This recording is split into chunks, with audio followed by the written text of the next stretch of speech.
সম্মানিত সমবেত মুসল্লিবৃন্দ, আমরা জানি মানুষ তার জীবনের শেষ পর্যায়ে মৃত্যুর পূর্ব মুহূর্তে গুরুত্বপূর্ণ কিছু উপদেশ রেখে যায়। ঠিক একইভাবে যিনি সর্বশ্রেষ্ঠ মানুষ, তিনি তার উম্মার জন্য মৃত্যুর শেষ মুহূর্তে, মৃত্যুর পূর্ব মুহূর্তে, জীবনের শেষ পর্যায়ে কিছু উপদেশ রেখে গেছেন। আল্লাহ রাব্বুল আলামিনের নির্দেশ, তোমাদেরকে রাসূল যা দিয়েছেন তা গ্রহণ করো, যা নিষেধ করেছেন তা থেকে বিরত থাকো। রাসূল সাল্লাল্লাহু আলাইহি ওয়াসাল্লামের গোটা জীবনটাকেই আমরা সেভাবেই মেনে নেব। এটাই ঈমান, এটাই রাসূলের অনুসরণ, এটাই সুন্নাহর অনুসরণ। বিশেষভাবে রাসূল সাল্লাল্লাহু আলাইহি ওয়াসাল্লাম তার জীবনের শেষ মুহূর্তে, মৃত্যুর পূর্ব মুহূর্তে তিনি আমাদের কি বলে গেলেন, কি উপদেশ দিয়ে গেলেন, তা বিশেষভাবে গুরুত্ব দেওয়া উচিত। রাসূল সাল্লাল্লাহু আলাইহি ওয়াসাল্লামের জীবনে শেষ বাণী কী ছিল, এ নিয়ে বিশেষজ্ঞগণ বিভিন্ন মতামত ব্যক্ত করেছেন। তবে সেসব মতামতের সমাধান হল, উম্মুল মুমিনিন আয়েশা রাদিয়াল্লাহু আনহা তিনি বলছেন যে আমি হলাম সেই সৌভাগ্যবান ব্যক্তি যার বাড়িতে, যার ঘরে, যার কোলে মাথা রেখে নবী মুহাম্মদ সাল্লাল্লাহু আলাইহি ওয়াসাল্লাম পৃথিবী থেকে বিদায় নিয়েছেন। ইমাম আল বুখারী রাহিমাহুল্লাহ তিনি সহিহুল বুখারীতে অধ্যায় নিয়ে এসেছেন, আখিরু মা তাকাল্লামা বিহি রাসূলুল্লাহ সাল্লাল্লাহু আলাইহি ওয়াসাল্লাম। রাসূল সাল্লাল্লাহু আলাইহি ওয়াসাল্লাম তিনি সর্বশেষ কি কথা বললেন, কোন বাক্যটি উচ্চারণ করলেন, সেখানেই উম্মুল মুমিনিন আয়েশা রাদিয়াল্লাহু আনহার এই হাদিস তিনি নিয়ে এসেছেন। উম্মুল মুমিনিন আয়েশা রাদিয়াল্লাহু আনহা তিনি বলছেন, সেই দিনটি ছিল সোমবার, সকাল 8 থেকে 9টার দিকে, ওয়াক্তুদ দুহা, চাস্তের সালাতের সময়ের দিকে। রাসূল সাল্লাল্লাহু আলাইহি ওয়াসাল্লাম জীবনের শেষ পর্যায়ে, এই শেষ পর্যায়ে তার ঘরে আয়েশা রাদিয়াল্লাহু আনহার কোলে তিনি মাথা দিয়ে শুয়ে রয়েছেন। সেই মুহূর্তে প্রবেশ করলেন আব্দুল্লাহ বিন জুবাইর রাদিয়াল্লাহু আনহু, তিনি মেসওয়াক করছিলেন। রাসূল সাল্লাল্লাহু আলাইহি ওয়াসাল্লাম যেন সেই মেসওয়াক দেখে মেসওয়াক করার আগ্রহ প্রকাশ করলেন, কিন্তু মুখ দিয়ে বলতে পারছেন না, ইশারায় বোঝালেন। উম্মুল মুমিনিন আয়েশা রাদিয়াল্লাহু আনহা বুঝলেন, বুঝে আব্দুল্লাহ বিন জুবাইরকে বললেন, দাও তোমার মেসওয়াক। সেটিকে পরিষ্কার করে উম্মুল মুমিনিন আয়েশা রাদিয়াল্লাহু আনহা সেটা মুখে আরো চিবিয়ে দিয়ে রাসূল সাল্লাল্লাহু আলাইহি ওয়াসাল্লামকে দিলেন। রাসূল সাল্লাল্লাহু আলাইহি ওয়াসাল্লাম মেসওয়াক করলেন। মেসওয়াক শেষ করেই তিনি ঘরের ছাদের দিকে রাসূল সাল্লাল্লাহু আলাইহি ওয়াসাল্লাম চোখ তুললেন। মনে হয় যেন জীবনের শেষ দৃষ্টি তিনি দিচ্ছেন, মনে হয় যেন তিনি কিছু কথা বলতে চাচ্ছেন, কিন্তু আওয়াজ বের হচ্ছে না। উম্মুল মুমিনিন আয়েশা রাদিয়াল্লাহু আনহা তিনি বললেন, আমি কান লাগিয়ে শোনার চেষ্টা করলাম, শুনলাম রাসূল সাল্লাল্লাহু আলাইহি ওয়াসাল্লাম ফিসফিস করে বলছেন, মা'আল্লাযীনা আন'আমতা আলাইহিম মিনান নাবিয়্যিনা ওয়াস-সিদ্দীকিনা ওয়াশ-শুহাদা'i ওয়াস-সালিহিন, আল্লাহুম্মা ইগফিরলি, আল্লাহুম্মা আরহামনি, আল্লাহুম্মা আলহিকনি বির-রাফীকিল আ'লা, আল্লাহুম্মা আর-রাফীকিল আ'লা। এ বলতে বলতেই উম্মুল মুমিনিন আয়েশা রাদিয়াল্লাহু আনহা বলছেন, রাসূল সাল্লাল্লাহু আলাইহি সাল্লামের হাতটি দাঁড় করানো ছিল। যখনই এই কথা বলাও শেষ করলেন, তার হাত যেন মাটিতে পড়ে গেল, তিনি পৃথিবী থেকে চিরবিদায় গ্রহণ করলেন। উম্মুল মুমিনিন আয়েশা রাদিয়াল্লাহু আনহা এ বর্ণনার আলোকে বোঝা যায়, কারণ তিনি হলেন সেই মুহূর্তে তার কাছে ছিলেন, তিনি সেই মুহূর্তে তার কাছে তার নীরবে ফিসফিস আওয়াজের কথাগুলো শোনার সুযোগ পেয়েছিলেন।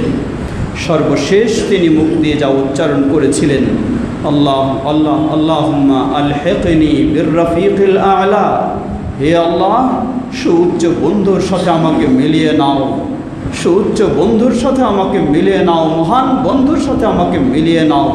এ বলতে বলতেই তিনি মহান বন্ধু আল্লাহ রাব্বুল আলামিনের কাছে চলে গেলেন। সম্মানিত সমবেত মুসল্লিবৃন্দ, এটি ছিল তার শেষ কথা, কিন্তু এটি কোনো নির্দেশ নয়, এটি কোনো সতর্কবাণী নয়। আবার সহিহুল বুখারীর আরেক হাদিসে এসেছে, যে হাদিসটি উম্মুল মুমিনিন আয়েশা রাদিয়াল্লাহু আনহা সাহাবী আব্দুল্লাহ ইবনে আব্বাস রাদিয়াল্লাহু তাআলা আনহুমা বর্ণনা করছেন। নবী সাল্লাল্লাহু আলাইহি ওয়াসাল্লাম যখন শেষ পর্যায়ে, অর্থাৎ যে হাদিসটি আমরা আগে শুনলাম তার একটু আগের বিষয় এটুকু, রাসূল সাল্লাল্লাহু আলাইহি ওয়াসাল্লাম সর্বশেষ উম্মতের জন্য যা বলেছিলেন সেটি ছিল উম্মতের জন্য একটি নিষেধাজ্ঞা, সেটি ছিল উম্মতের জন্য একটি সতর্কবাণী। সাহাবী আব্দুল্লাহ ইবনে আব্বাস রাদিয়াল্লাহু আনহু এবং উম্মুল মুমিনিন আয়েশা রাদিয়াল্লাহু আনহা দুজনেই বলছেন, রাসূল সাল্লাল্লাহু আলাইহি ওয়াসাল্লাম এমন কঠিন অবস্থায় পৌঁছে গেছেন, মনে হয় যেন খুব অস্থিরতা বোধ করছেন, সাথে চাদর রয়েছে, চাদর দিয়ে একবার চেহারা ঢেকে নিচ্ছেন, শ্বাস বন্ধ হয়ে যাচ্ছে, আবার চাদরটি সরিয়ে ফেলছেন, সরিয়ে ফেলে আবার দুই হাত পানিতে ভিজিয়ে চেহারাটি মুছে নিচ্ছেন আর বলছেন, লা ইলাহা ইল্লাল্লাহ ইন্না লিল মাউতি সাকারাত, বলছেন লা ইলাহা ইল্লাল্লাহ, মৃত্যু যন্ত্রণা খুবই কঠিন যন্ত্রণা। আল্লাহু আকবার। নবী মুহাম্মদ সাল্লাল্লাহু আলাইহি ওয়াসাল্লাম যদি এভাবে মৃত্যু যন্ত্রণা অনুভব করেন, তাহলে আমাদের পরিস্থিতি কি হতে পারে? আল্লাহ আমাদের শেষ মুহূর্তটি আমাদের জন্য সহজ করে দিন। সম্মানিত সমবেত মুসল্লিবৃন্দ, উম্মুল মুমিনিন আয়েশা রাদিয়াল্লাহু আনহা বললেন, ওই মুহূর্তেই মৃত্যু যন্ত্রণায় ছটফট করছেন, অস্থির বোধ করছেন, আর তিনি বলছেন, লানাতুল্লাহি আলাল ইয়াহুদি ওয়ান নাসারা ইত্তাখাযু কুবুর আমবিয়াইহিম মাসাজিদ, ইহুদ এবং খ্রিস্টানদের প্রতি আল্লাহর লানত বর্ষিত হোক, আল্লাহর গজব বর্ষিত হোক, কারণ তারা তাদের নবীদের কবরগুলিকে সেজদার স্থান বানিয়ে নিয়েছে। ওয়া ইউহাদ্দিরু আম্মা ইয়াকুলু, উম্মুল মুমিনিন আয়েশা রাদিয়াল্লাহু আনহা বলছেন, নবী সাল্লাল্লাহু আলাইহি ওয়াসাল্লাম এ কথার মাধ্যমে যেন তিনি তার উম্মতকে কঠিনভাবে সতর্ক করছেন জীবনের শেষ মুহূর্তেও, তা হলো কবর সংক্রান্ত যে সমস্ত শিরকি কর্মকাণ্ডে মানুষ জড়িয়ে যায় সেগুলি থেকে। সম্মানিত সমবেত মুসল্লিবৃন্দ, সুতরাং এ হাদিসের আলোকে বলা যায় রাসূল সাল্লাল্লাহু আলাইহি ওয়াসাল্লামের সর্বশেষ নির্দেশ ছিল, সেটি ছিল সতর্কবাণী, তা হচ্ছে শিরক থেকে সতর্কবাণী। রাসূল সাল্লাল্লাহু আলাইহি ওয়াসাল্লাম তার জীবন, দাওয়াতি জীবন, নবুয়তি জীবন শুরু করেছেন তাওহীদের দাওয়াত দিয়ে, শুরু করেছেন শিরক থেকে মুক্ত করতে। ঠিক একইভাবে নিজের পৃথিবী থেকে তার জীবনটাই শেষ করে দিলেন তার উম্মাতকে এই শিরক থেকে মুক্ত করার, সতর্ক করার মধ্য দিয়ে। আর এই শিরকের কাজটি ছিল সেটি কবর পূজা কেন্দ্রিক। এর আগেই তিনি উপদেশ দিলেন। এজন্য আমরা অনেক সময় বলে থাকি, বড় আফসোসের সাথে বলতে হয়, আজকে কবর পূজারীরাই নবী সাল্লাল্লাহু আলাইহি ওয়াসাল্লামের 12ই রবিউল আউয়ালে কিভাবে তারা জন্মদিবস পালন করে, অথচ 12ই রবিউল আউয়াল হচ্ছে নিশ্চিতভাবে নবী সাল্লাল্লাহু আলাইহি ওয়াসাল্লামের মৃত্যু দিবস। আর সেই দিবসেই তিনি সর্বশেষ যা সতর্ক করেছেন সেটি হলো কবর পূজা থেকে, মাজার পূজা থেকে তিনি চরমভাবে সতর্ক করেছেন। যদি ইহুদ এবং খ্রিস্টানদের প্রতি লানত হয় কবর মাজার পূজার কারণে, তাহলে যারা তথাকথিত নামধারী মুসলিম তাদের কবর পূজার, মাজার পূজার কারণে কেন তাদের প্রতি লানত বর্ষিত হবে না? সম্মানিত সমবেত মুসল্লিবৃন্দ, তার একটু আগেই নবী সাল্লাল্লাহু আলাইহি ওয়াসাল্লাম আরেকটি নির্দেশ করলেন, সেটিও সেই কঠিন মুহূর্তে। সাহাবী যিনি বর্ণনা করছেন তিনি বলছেন নবী সাল্লাল্লাহু আলাইহি ওয়াসাল্লাম তিনি কথা বলতে পারছেন না, কিন্তু যেন শব্দগুলি বারবারই উচ্চারণ করছেন। তিনি বলছিলেন সেই সময়, আসসালাত আসসালাত ওয়া মা মালাকাত আইমানুকুম, তোমরা সালাতের ক্ষেত্রে যত্নশীল হও, তোমরা সালাতের ক্ষেত্রে গুরুত্ব দাও, তোমরা সালাতের ক্ষেত্রে মনোযোগী হও। লক্ষ্য করুন, সেই নবী সাল্লাল্লাহু আলাইহি ওয়াসাল্লাম মসজিদে আসার জন্য তার মাত্র কয়েকদিন আগেই, মৃত্যুর 4 দিন আগেই, বৃহস্পতিবার সর্বশেষ তিনি মাগরিবের সালাত মসজিদে এসে জামাতের সাথে আদায় করেছেন। এশার জন্য তিনি চেষ্টা করেছেন, একবার চেষ্টা করলেন, ওযু করে প্রস্তুত হলেন, আবার জ্ঞান হারিয়ে পড়ে গেলেন, পারলেন না। দ্বিতীয়বার আবার চেষ্টা করলেন, একইভাবে জ্ঞান হারিয়ে পড়ে গেলেন, পারলেন না মসজিদে আসতে। তৃতীয়বার চেষ্টা করলেন, পারলেন না। তৃতীয়বারেও সর্বশেষ তিনি নির্দেশ দিলেন আবু বকর রাদিয়াল্লাহু আনহুকে তার জায়গায় ইমাম হয়ে সালাত পড়ানোর জন্য। সেই নবী মুহাম্মদ সাল্লাল্লাহু আলাইহি ওয়াসাল্লাম সেই মৃত্যুর শেষ দিনে সোমবার এই সকাল বেলায় তিনি উপদেশ দিয়ে গেলেন, সতর্কবাণী উচ্চারণ করলেন, আসসালা আসসালা, তোমরা সালাতের ক্ষেত্রে সতর্ক হও, তোমরা সালাতের ক্ষেত্রে যত্নশীল হও। ওয়া মা মালাকাত আইমানুকুম, আর আল্লাহ রাব্বুল আলামিন তোমাদেরকে যার মালিক করে দিয়েছেন সেই ক্ষেত্রেও তোমরা সতর্কবান হও। যার মালিক করে দিয়েছেন এর অর্থ হলো দুটি। একটি হলো তোমাদেরকে যে সম্পদের আল্লাহ মালিক করেছেন সেই সম্পদের যথাযথ তোমরা যাকাত আদায় করো।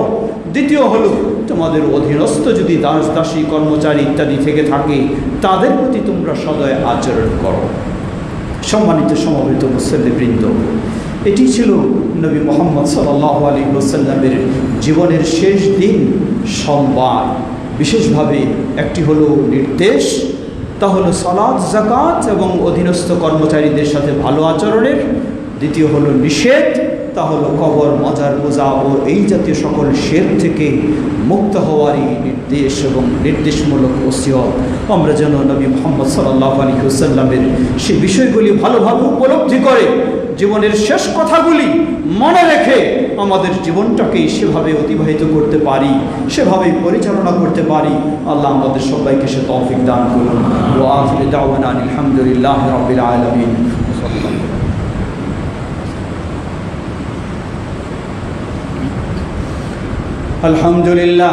আলহামদুলিল্লাহ রাব্বিল আলামিন, ওয়াসসালাতু ওয়াসসালামু আলা আবদিল্লাহি ওয়া রাসূলিহি নবিয়িনা মুহাম্মদ ওয়া আলা আলিহি ওয়া সাহবিহি আজমাইন, আম্মা বা'দ। সম্মানিত সমবেত মুসল্লিবৃন্দ, আরেকটু সামনের দিকে এগিয়ে আসি। রাসূল সাল্লাল্লাহু আলাইহি ওয়াসাল্লাম মূলত জীবনের শেষ পর্যায়ে 13 বা 14 দিন তিনি ছিলেন অসুস্থ। সেই অসুস্থতার মধ্য দিয়েই তিনি পৃথিবী থেকে বিদায় নিয়ে চলে গেছেন। সেই মৃত্যুর 5 দিন পূর্বে, দিনটি ছিল বুধবার, সেই বুধবার থেকেই খুব জ্বালা যন্ত্রণা, শরীরের ব্যথা সব কিছু শুরু হলো। সকালবেলা নবী সাল্লাল্লাহু আলাইহি ওয়াসাল্লাম বললেন, তোমরা বিভিন্ন কূপ থেকে 7 কলস পানি নিয়ে আসো। পানি নিয়ে আসা হলো, নিজের গায়ে পানি ঢালতে বললেন, পানি ঢালা হলো। একটু তিনি হালকা অনুভব করলেন, একটু হালকা অনুভব করেই তিনি মসজিদের দিকে গেলেন। সেটি ছিল বুধবার। মসজিদে গেলেন জোহরের পূর্বে। জোহরের পূর্বে গিয়ে আগে মসজিদের মেম্বারে গিয়ে তিনি বসলেন। মেম্বারে বসেই তিনি বেশ কিছু বক্তব্য রাখলেন, যে বক্তব্যগুলি হচ্ছে জীবনের শেষ বক্তব্য। তিনি এরপর আর মেম্বারে বসে কোনো বক্তব্য রাখার, দাঁড়িয়ে তো নয়, মেম্বারে বসে আর কোনো বক্তব্য রাখার সুযোগ পাননি। এটি ছিল তার জীবনের সর্বশেষ মেম্বারে বসে সাহাবীদের উদ্দেশ্যে বক্তব্য। নবী সাল্লাল্লাহু আলাইহি ওয়াসাল্লাম মেম্বারে বসে তিনি যে কথাগুলি বললেন, প্রথমেই যে বক্তব্যগুলো রাখলেন সহিহুল বুখারীর হাদিসগুলিতে এসেছে। তিনি বললেন, কাতালাল্লাহু আল ইয়াহুদা ওয়ান নাসারা ইত্তাখাযু কুবুর আমবিয়াইহিম মাসাজিদ আলা ফালা তাত্তাখিযু কবরি ঈদা আলা ফালা তাত্তাখিযু কবরি ওয়াসানান ইউবাদ আও কামা ক্বালা নবী সাল্লাল্লাহু আলাইহি ওয়াসাল্লাম, সহিহুল বুখারী মুআত্তা মালিক এবং বিভিন্ন বর্ণনার আলোকে সেগুলি এসেছে। তিনি বললেন, কাতালাল্লাহু আল ইয়াহুদা ওয়ান নাসারা, আল্লাহ রাব্বুল আলামিন ইহুদ এবং খ্রিস্টানদেরকে ধ্বংস করে দিন। কেন? ইত্তাখাযু কুবুরা আম্বিয়াইহিম মাসাজিদ, তারা তাদের নবীদের কবরগুলিকে সেজদার স্থান হিসাবে বানিয়ে নিয়েছে। মুআত্তা মালিকের বর্ণনায় এসেছে, তিনি বললেন, আলা ফালা তাত্তাখিযু কবরি ঈদা, তোমরা কখনো সতর্ক সাবধান হও, আমার কবরকে কখনো তোমরা উৎসবের স্থান হিসেবে বানিয়ে নিও না। আবার কোনো বর্ণনায় এসেছে, তিনি বলেছেন, আলা ফালা তাত্তাখিযু কবরি ওয়াসানান ইউবাদ, সাবধান সতর্ক হয়ে যাও, তোমরা আমার কবরকে কখনো ইবাদতের জন্য প্রতিমা হিসেবে বানিয়ে নিও না। নবী সাল্লাল্লাহু আলাইহি ওয়াসাল্লাম এই সতর্কবাণী জীবনে অসংখ্যবার করেছেন। মৃত্যুর 5 দিন পূর্বে করলেন, আবার যেদিন তিনি পৃথিবী থেকে বিদায় নিয়ে যান, সর্বশেষ যে সতর্কবাণী ছিল সেই সতর্কবাণী ছিল এটি, তা হলো কবর মাজার পূজা থেকে সতর্ক করলেন নবী মুহাম্মদ সাল্লাল্লাহু আলাইহি ওয়াসাল্লাম। মেম্বারে বসে তিনি এরপর আরেকটি বক্তব্য রাখলেন। তিনি বললেন, যে হাদিসটি সহিহুল বুখারীতে এসেছে, তিনি বললেন, ইন্নাল্লাহ খায়্যারা আবদান মা ফি দুনিয়া ওয়া মা ইনদাহু, আল্লাহ রাব্বুল আলামিন তার এক বান্দাকে অপশন দিয়েছেন, সুযোগ দিয়েছেন, দুনিয়ার মধ্যে তুমি আরও থাকতে পারো ইচ্ছা করলে, আবার ইচ্ছা করলে তুমি আল্লাহর কাছে চলে যেতে পারো। নবী সাল্লাল্লাহু আলাইহি ওয়াসাল্লাম বললেন যে তিনি সেই বান্দা, তিনি বেছে নিয়েছেন আল্লাহর কাছে চলে যাওয়ার বিষয়টি, দুনিয়ার মধ্যে থাকা নয়। তিনি অস্পষ্টভাবে বললেন। তার এই বক্তব্য শুনে কেউ তেমন বুঝতে পারেননি। কাছে ছিলেন সাহাবী আবু বকর রাদিয়াল্লাহু আনহু। কথা শুনেই তিনি হাউমাউ করে কাঁদতে শুরু করলেন। অন্য সাহাবীগণ বলছেন, কি হলো, তিনি কেন কাঁদছেন? সাহাবী আবু সাঈদ খুদরী রাদিয়াল্লাহু আনহু যিনি হাদিসটি বর্ণনা করছেন, তিনি বলছেন, ওয়া কানা আ'লামুনা, তিনি ছিলেন আমাদের মাঝে সবচেয়ে জ্ঞানী, তিনি বেশি বুঝতেন, তাই তিনি রাসূল সাল্লাল্লাহু আলাইহি ওয়াসাল্লামের কথা শুনে তিনি কান্না শুরু করেছেন। আমরা জিজ্ঞাসা করলাম, কেন কাঁদছেন আপনি? তিনি বললেন, জানো না কোন বান্দা আল্লাহর কাছে চলে যাওয়ার বিষয়টিকে বেছে নিয়েছেন? তিনি হলেন নবী মুহাম্মদ সাল্লাল্লাহু আলাইহি ওয়াসাল্লাম। তিনি তো আর নেই, আর থাকবেন না, তিনি চলে যাবেন আল্লাহর কাছে, আমাদেরকে ছেড়ে চলে যাবেন, এটাই তিনি বেছে নিয়েছেন। তিনি হাউমাউ করে কাঁদলেন। আল্লাহ রাসূল সাল্লাল্লাহু আলাইহি ওয়াসাল্লাম বললেন, ইয়া আবু বকর লা তাবকি, হে আবু বকর তুমি কাঁদো না, হে আবু বকর কাঁদো না। জেনে রাখো, সকলের সামনে আমি বলে যাচ্ছি, আমার সাহাবীদের মধ্যে আমার সাহায্যের ক্ষেত্রে, জান মাল দিয়ে সহযোগিতার ক্ষেত্রে সবচেয়ে যাকে আমি প্রথম শ্রেণীতে পেয়েছি সেই হলো আবু বকর। হে আবু বকর তুমি কাঁদো না। জেনে রাখো, লাউ ইত্তাখাযতু খলিলান মিন উম্মতি, যদি আমার উম্মতের মধ্যে একমাত্র একক বন্ধু হিসাবে কাউকে গ্রহণ করার আমার সুযোগ থাকতো, তাহলে আমি আবু বকরকেই গ্রহণ করতাম।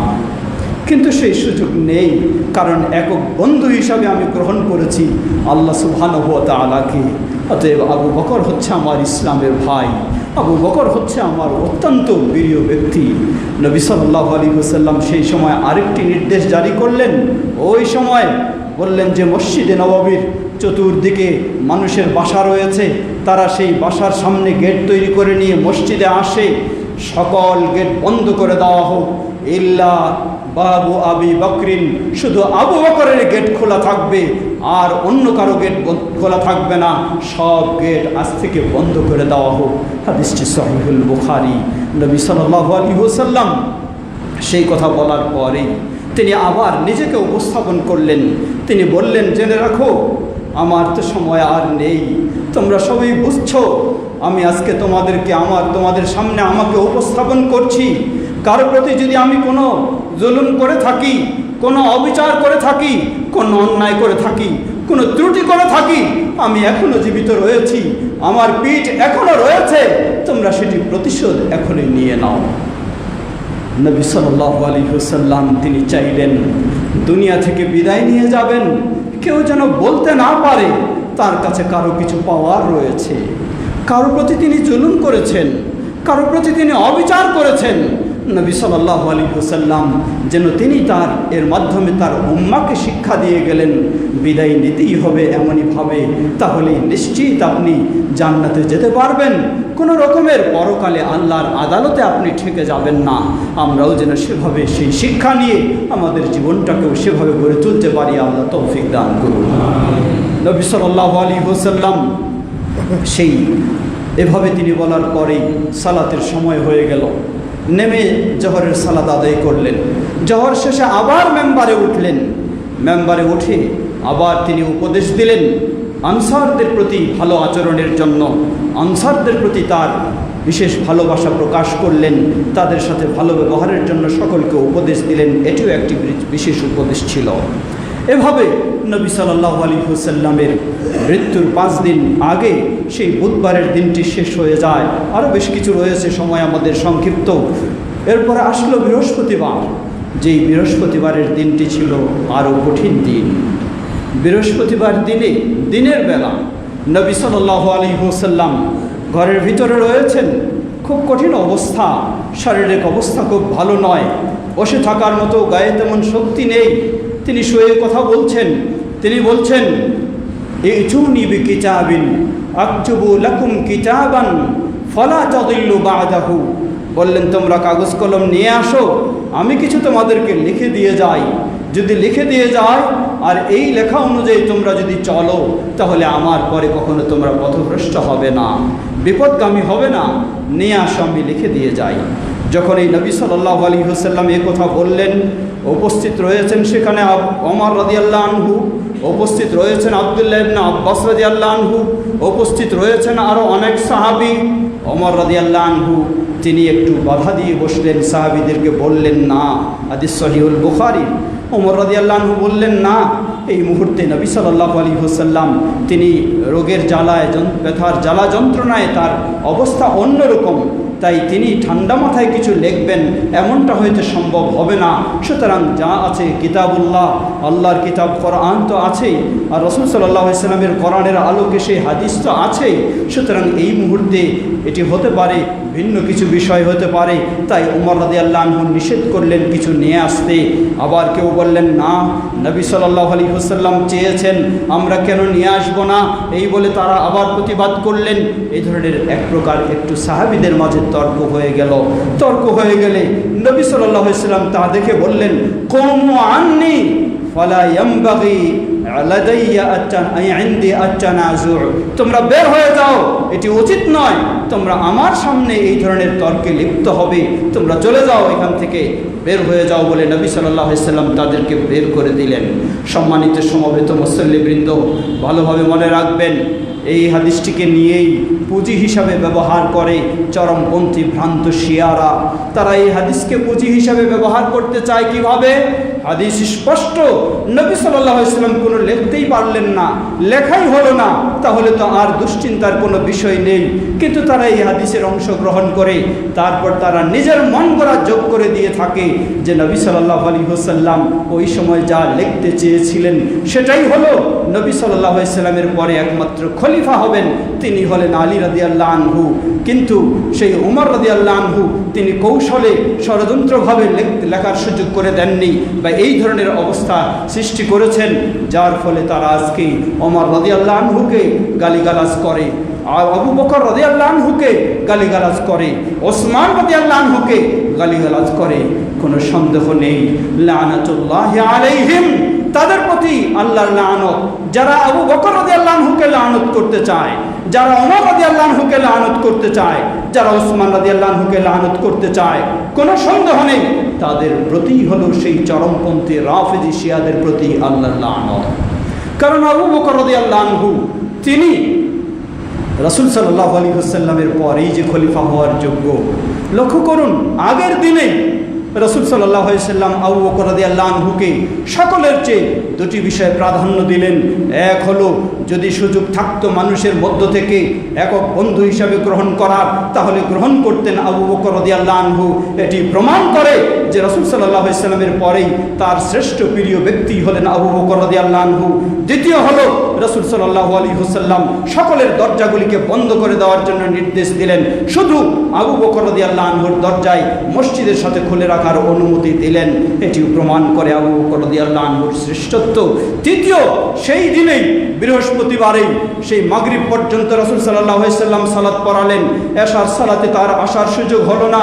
রাসূল সাল্লাল্লাহু আলাইহি ওয়াসাল্লাম আয়েশা রাদিয়াল্লাহু আনহাকে নির্দেশ দিলেন, মুরি আবা বকরিন ফালিউসাল্লি বিন নাস, হে আয়েশা যাও আবু বকরকে বলো আবু বকর যেন আমার জায়গায় দাঁড়িয়ে সে মুসলিমদের ইমাম হয়ে ইমামতি করে সালাত পড়ায়।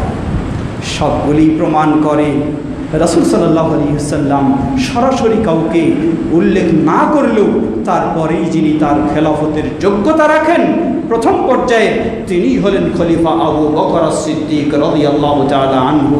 চরমপন্থী শিয়ারা আজকে আবু বকর রাদিয়াল্লাহু আনহুকে জালেম বলে সম্বোধন করে, আবু বকর রাদিয়াল্লাহু আনহুকে গালিগালাজ করে। তিনি নাকি জোরপূর্বকভাবে আলী রাদিয়াল্লাহু আনহুকে খেলাফত না দিয়ে খেলাফত নিয়েছেন। লা হাওলা ওয়ালা কুওয়াতা ইল্লা বিল্লাহ। আল্লাহ রাব্বুল আলামিন তাদেরকে হেদায়েত করুন এবং তাদেরকে সঠিক ইসলাম বুঝে সঠিক ইসলামের পথে চলার তৌফিক দান করুন। সম্মানিত সমাবেত মুসল্লিবৃন্দ, খুতবার সময় সীমাবদ্ধ, দীর্ঘ করার সুযোগ নেই। সুতরাং চতুর্থ দিনে রাসূল সাল্লাল্লাহু আলাইহি ওয়াসাল্লাম মৃত্যুর পূর্বে পাঁচ দিন পূর্বে এই বুধবার রাসূল সাল্লাল্লাহু আলাইহি ওয়াসাল্লামের নির্দেশ ছিল সেই কবর মাজা পূজা সেগুলি বর্জন করার এই কঠিন সতর্কবাণী এবং আরও অন্যান্য নির্দেশে ছিল। আবার সেই পরের দিনে পঞ্চম দিনেও ঠিক তেমনইভাবে, এমনকি জীবনের শেষ মুহূর্তেও সেই একই বিষয়ে রাসূল সাল্লাল্লাহু আলাইহি ওয়াসাল্লাম স্মরণ করে দিলেন। আসুন আমরা যেন রাসূল সাল্লাল্লাহু আলাইহি ওয়াসাল্লামের জীবনের শেষ ওসিয়তগুলি, শেষ উপদেশগুলি সবসময় মনে রেখে সেভাবে আমরা তাওহীদের পথে, আল্লাহর একত্ববাদের পথে প্রতিষ্ঠিত থাকতে পারি এবং সেদিকে অগ্রসর হয়ে সকল প্রকার শিরক থেকে মুক্ত হতে পারি। আল্লাহ আমাদের সবাইকে সে তৌফিক দান করুন। আমরা যেন রাসূল সাল্লাল্লাহু আলাইহি ওয়াসাল্লামের সুন্নাহকে আঁকড়ে ধরে সকল প্রকার বিদআত থেকে মুক্ত হতে পারি। আল্লাহ আমাদের সবাইকে সে তৌফিক দান করুন। ইবাদাল্লাহ রাহিমাকুমুল্লাহ, اللهم صل على محمد وعلى آل محمد كما صليت على إبراهيم وعلى آل إبراهيم إنك حميد مجيد